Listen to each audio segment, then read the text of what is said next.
In today's chess video, I'll show you 6 solid openings. 3 for white, 3 for black. If you're a beginner or you don't have much opening knowledge or you're just confused about which opening to play, then this is the video for you. These openings are fundamentally strong yet very easy to learn. So just prepare for these and you'll thank me in the years to come. Alright, let's begin with white.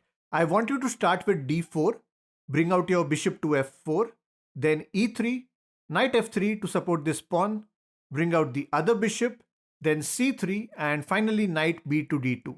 The good thing about these moves is that they're quite straightforward and get you to a good setup without worrying too much about your opponent's moves. So your first 7-8 moves are sorted. This is what we call the London system.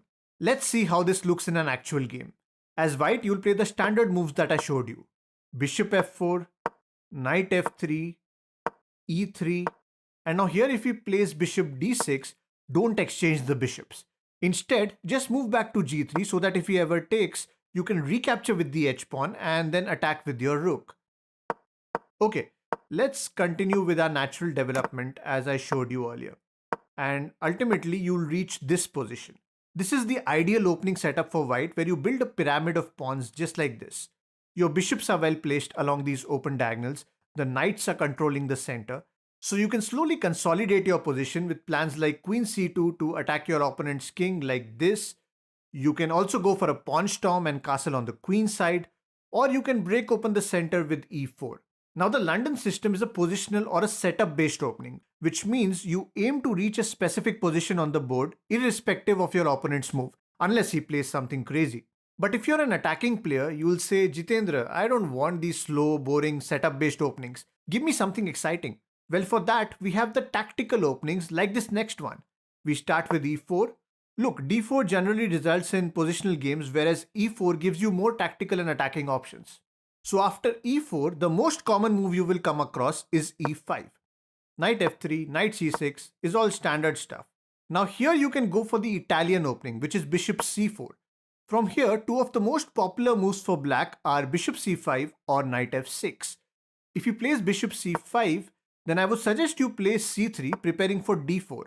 And usually black would play knight f6. Then you go for d4. If black takes, you can take back, and then we have some interesting tricks and traps which we call the Greco gambit. I have made a separate video on this, so please check it out here. Going back, in this position, if black plays knight f6, then you can move forward with knight to g5 and then put pressure on this weak f7 square. He can block with d5, but if he's not careful and recaptures with the knight, then he's gone. That's what we call the fried liver attack. This is another interesting gambit where we sacrifice our knight to expose the black king. I have made a video for this as well. You can check it out by clicking on the I button above. So that was the Italian game. Guys, if you're enjoying the video so far, do hit the thumbs up button right now. Okay, now what if after e4 your opponent plays c5? This is the Sicilian defense, another popular opening that black can force you to play. To counter this, I would suggest you learn some basic and common variations of the Sicilian. A lot of black players like to see the open Sicilian because that's what they are most comfortable with.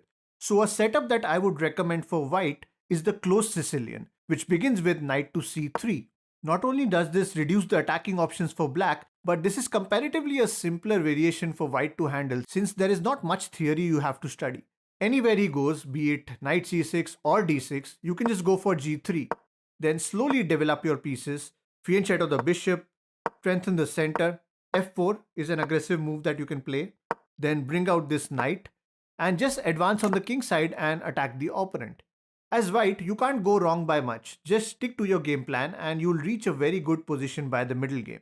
Okay, now let's look at the 3 openings for black. But before that, I would like to thank BetterHelp for sponsoring this video. BetterHelp is a great online platform focused on better mental well-being. Well, the pandemic and the social isolation have clearly shown us how important it is to take care of our mental health. When we are feeling low and our everyday life is being affected, it is very important to take the help of an expert. We need someone to hear us out and give us honest and educated advice. And BetterHelp gives you exactly that. You can be anywhere in the world, and just with a few questions about your feelings and preferences, BetterHelp will match you to a suitable professional therapist with expertise in your area of concern. You can connect with your counselor over phone or video sessions or even chat with them. And you can even change counselors if required. That makes BetterHelp so much more convenient and affordable than traditional offline therapy. Plus, it's completely secure as all counselors are licensed professionals. So basically, BetterHelp wants you to start living a happier life right now. All you need to do is sign up with this link, betterhelp.com/chesstalk. That's better, HELP, to get 10% off your first month. Link is in the description box below, so go and check it out. Alright, now let's look at some solid opening moves for black. We again start with a setup based opening. Against d4, you can go with knight f6. Now white can't play e4 because of this knight. So let's say he goes to c4, then g6, knight c3, then you can fianchetto the bishop. And now the moment he goes e4, that's when you play d6. You don't want him to push e5 and attack your knight. That's why this d6 move is important. Then knight f3 and you simply castle. This is what we call the King's Indian setup, and you can play this against anything, literally anything. Let's say instead of d4, white starts with e4. As I told you earlier, if he plays e4, you will just immediately play d6 to stop him from advancing forward. This opening is called the Pierce defense, but the setup is similar to the King's Indian. He'll take the center, now you can play knight f6, he defends the pawn, then g6, bishop g7, and look at this, you reach the same setup of the King's Indian. I have made a separate video showing all the ideas in the Pierce defense, you should definitely check it out here. Before I move on, I have noticed 70% of my viewers are not subscribed to my channel. So do subscribe guys, it's absolutely free and I would really appreciate it. Okay, now you might say, Jitendra, in the King's Indian, we are just giving away the center to white. That's not how I like to play. I want my pieces in the center right from the start. So if you want some d4, d5 action, then be prepared for the Queen's Gambit. c4 is by far the most popular move that white plays in this position. Now at a beginner level, I would suggest you don't accept this gambit and play something solid like e6 or c6. It's a fundamental opening and proven to be playable for both sides. Now as black, you can first complete your kingside development. Knight f6, then bishop e7, castles, your king is now safe. And once the king side is sorted, you can develop on the queen side. The bishop has to come out from here. So b6, then bishop b7. After this, you can get your knight here and then push this c pawn forward to open up the center. Obviously, your games will look different, but that's the main idea. Basically, the Queen's Gambit Declined is all about development and positioning your pieces on the right squares to form a strategy for the middle game. It's not that fast and not that slow either, just about perfect for a beginner. But still, some of you might say, Jitendra, I want to go even faster. I love tactics, so show me some sharp attacking openings. Well, for that, I would suggest you to try a variation of the Sicilian. Knight f3, d6 is all standard stuff, and then white's idea is to exchange this pawn and take control of the center with the knight. This is the open Sicilian. Now there is a lot of theory in many different variations of the Sicilian, so to keep it simple, I would suggest you stick to the King's Indian setup that I showed you earlier, which means knight f6 and then you can play g6.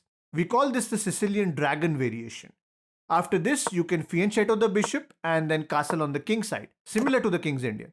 This variation is quite easy to play since you don't have to do anything fancy. And at the same time, you also get into a very asymmetrical kind of a middle game where you have a lot of attacks and tactical ideas. Say for example, just after a few moves, white can castle on the queen side. Now both sides will push on opposite sides of the board and target the opponent's king, leading to some very sharp games. This opening has a very good win percentage for black, so you should definitely give it a shot and do let me know how it goes for you. Alright, so it's puzzle time. In this position, it is white's turn and you need to find the best move continuation for white. Do share your answers in the comment section below. Let's see how many of you can solve this. Guys, don't forget to like and subscribe and I shall see you in the next one.